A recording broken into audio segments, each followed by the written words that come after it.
America treasury department office of foreign assets control Iran military నెట్వర్క్ను దెబ్బతీసేందుకు అత్యంత కఠినమైన నిర్ణయం తీసుకుంది. ఇరాన్కు చెందిన మహాన్ ఎయిర్కు లాజిస్టికల్, కమర్షియల్, ఫైనాన్షియల్ సపోర్ట్ అందిస్తున్న 6 విదేశీ సంస్థలు పలువురు వ్యక్తులపై అధికారికంగా ఆంక్షలు విధిస్తున్నట్లు ప్రకటించింది. ఈ ఆంక్షల్లో భారత్, చైనా, రష్యాలకు చెందిన ప్రముఖ కంపెనీలు ఉండడం ఇప్పుడు అంతర్జాతీయంగా పెద్ద చర్చనీయాంశంగా మారింది. అమెరికా అధికారుల కథనం ప్రకారం ఇరాన్ మహాన్ ఎయిర్ సాధారణ ప్రయాణికుల విమాన సంస్థ మాత్రమే కాదు, అది ఐఆర్జీసీ కుద్స్ ఫోర్స్ కొరకు ఒక రవాణా వ్యవస్థగా పనిచేస్తుంది.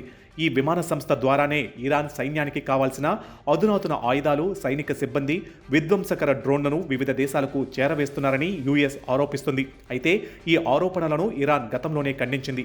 ఈ వ్యవహారంపై America treasury secretary Scott Bessent తీవ్రస్థాయిలో హెచ్చరికలను జారీ చేశారు. ఐఆర్జీసీ లేదా మహాన్ ఎయిర్కు ఆర్థిక సేవలు, లాజిస్టిక్స్, కమర్షియల్ సపోర్ట్ అందించే ఎవరైనా సరే ఒక రకంగా తీవ్రవాద సంస్థను నిలబెట్టడానికి సహాయం చేస్తున్నట్లే అని ఆయన స్పష్టం చేశారు. అలాంటి వారిని గుర్తించి ప్రపంచం ముందు బహిర్గతం చేసి అమెరికా ఫైనాన్షియల్ సిస్టమ్ నుంచి వారిని శాశ్వతంగా కట్ చేస్తామని ఆయన తీవ్రంగా వ్యాఖ్యానించారు. తాజాగా విధించిన ఈ ఆంక్షలు ప్రధానంగా మహాన్ ఎయిర్కు జనరల్ సేల్స్ ఏజెంట్లుగా, వాణిజ్య మధ్యవర్తులుగా వ్యవహరిస్తున్న విదేశీ సంస్థలను టార్గెట్ చేశాయి.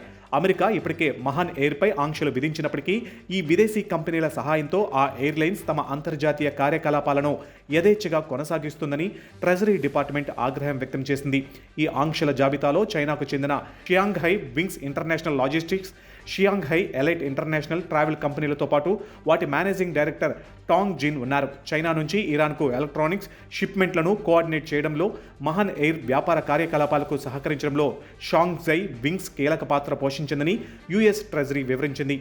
ఇక భారత్కు చెందిన స్క్రైజ్ travels and logistics private limited కంపెనీపై కూడా అమెరికా ఆంక్షలు విధించింది. భారతదేశంలో మహాన్ ఎయిర్కు ప్రధాన కమర్షియల్, కస్టమర్ సపోర్ట్ పార్ట్నర్గా ఈ సంస్థ వ్యవహరిస్తుందని అమెరికా అధికారులు గుర్తించారు. దీనితో పాటు రష్యాకు చెందిన ఎయిర్ కార్గో ప్రో లిమిటెడ్ అనే కంపెనీ ఇరాన్ ఎయిర్లైన్స్కు ఫ్రైట్ ఫార్వర్డింగ్, లాజిస్టిక్స్ సేవలు అందిస్తున్నందుకు ఆంక్షల పరిధిలోకి వచ్చింది.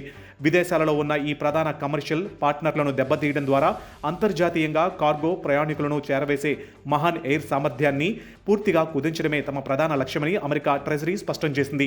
ఈ గ్లోబల్ నెట్వర్క్ను కట్ చేయడం ద్వారా ఇరాన్ మిలిటరీ లాజిస్టిక్స్ను గాల్లోనే ఆపవచ్చని వాషింగ్టన్ భావిస్తుంది. విదేశీ కంపెనీలతో పాటు ఇరాన్కు చెందిన దాదేన్గర్ అనే కంపెనీపై కూడా అమెరికా ఆంక్షలు విధిస్తున్నట్లు ప్రకటించింది.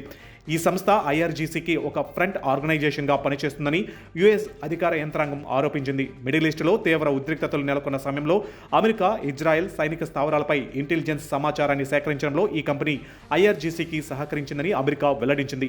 ఈ కొత్త ఆంక్షల అమలుతో బాధితులైన వ్యక్తులు, సంస్థలకు చెందిన ఎలాంటి ఆస్తులైనా అమెరికా అధికారుల పరిధిలో ఉంటే అవి తక్షణమే ఫ్రీజ్ అవుతాయి. ఏ ఒక్క అమెరికన్ పౌరుడు లేదా వ్యాపార సంస్థ కూడా ఈ ఆంక్షలు ఎదుర్కొంటున్న కంపెనీలతో ఎలాంటి లావాదేవీలు నిర్వహించకూడదని కఠిన నిబంధన విధించారు. ఈ చర్యల వల్ల సెకండరీ శాంక్షన్స్ రూపంలో అంతర్జాతీయంగా తీవ్ర పరిణామాలు ఉండబోతున్నాయి. ఆంక్షలు ఎదుర్కొంటున్న ఈ కంపెనీలతో తెలిసి కూడా లావాదేవీలు జరిపే ఏ విదేశీ బ్యాంక్ లేదా ఫైనాన్షియల్ సంస్థ అయినా సరే అమెరికా బ్యాంకింగ్ సిస్టమ్ నుంచి యాక్సెస్ కోల్పోయే ప్రమాదం ఉంది. ఇరాన్ మిలిటరీ ప్రాంతీయ ఆపరేషన్లకు నిధులు అందకుండా, ఆర్థికంగా ఊపిరాడకుండా చేసేందుకు వాషింగ్టన్ వేస్తున్న పెద్ద వ్యూహంలో ఇది ఒక భాగం.